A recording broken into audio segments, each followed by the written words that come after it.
Hello everyone. नमस्ते प्यारे बच्चों।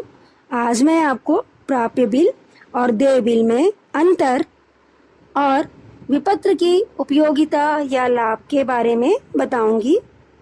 तो प्राप्य बिल या जिसे हम बिल्स रिसीवेबल कहते हैं, वह विपत्र जिसका लेखक, धारक, व्यापारी या बैंक विपत्र में उल्लेखित राशि का प्राप्तकर्ता होता है।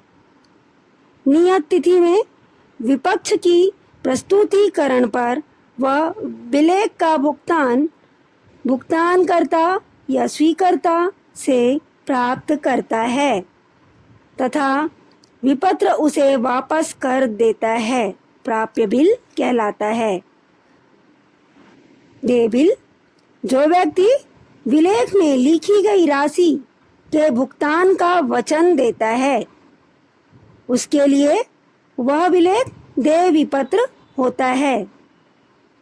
अर्थात बच्चों, मैं बता दूं कि जो राशि का प्राप्तकर्ता होता है उसके लिए वह प्राप्य बिल होता है, और जिसे राशि भुगतान करनी होती है उसके लिए वही बिल देय बिल होता है। एक ही विपत्र लेखक के लिए प्राप्य विपत्र है और स्वीकर्ता के लिए देय विपत्र है। पुस्तक में ये विपत्र प्राप्य विपत्र और देय विपत्र के नाम से लिखा जाता है। प्राप्य विपत्र व्यापारी की संपत्ति तथा देय विपत्र व्यापारी का दायित्व माना जाता है। बच्चों, अब हम देखेंगे प्राप्य विपत्र और देय विपत्र में अंतर क्या है। तो अंतर का आधार लेखन। प्राप्य बिल ऋणदाता द्वारा लिखा जाता है। देय बिल ऋणी या देनदार द्वारा स्वीकृत किया जाता है। भुनाना, प्राप्य बिल बैंक या अन्य व्यापारी द्वारा बट्टे पर भुनाया जा सकता है। देय बिल का देनदार भुगतान करता होता है, अतः इसे भुनाया नहीं जाता। राशि, प्राप्य बिल की दशा में लेखक राशि का प्राप्तकर्ता होता है। देय बिल में राशि का भुगतान स्वीकर्ता को करना पड़ता है।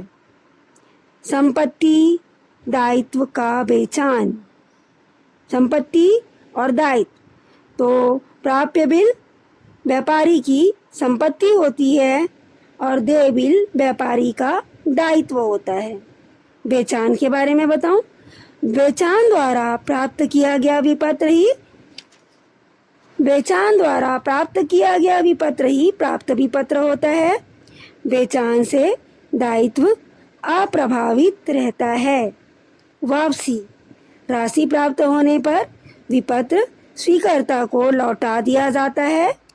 भुगतान कर देने पर विपत्र लेखक से वापस आ जाता है। तो बच्चों, यह था प्राप्य बिल और देय बिल में अंतर। अगले टॉपिक पर डिस्कस करेंगे विनिमय विपत्र की उपयोगिता या लाभ।